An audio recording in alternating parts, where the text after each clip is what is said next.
भद्रं कर्णेभिः शृणुयामदेवा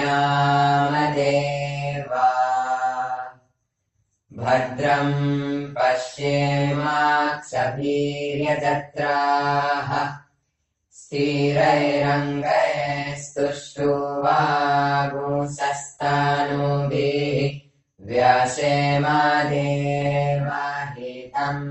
यदायुः स्वस्ति न इन्द्रो वृद्धस्रवाः स्वस्ति न पूषा विश्ववेदाः स्वस्ति नस्तार्क्ष्यो अरिष्टनेमिः स्वस्ति नो बृहस्पतिर्दधातु शान्ति शान्ति शान्तिः। नमस्ते गणपतये त्वमेव प्रत्यक्षं तत्त्वमसि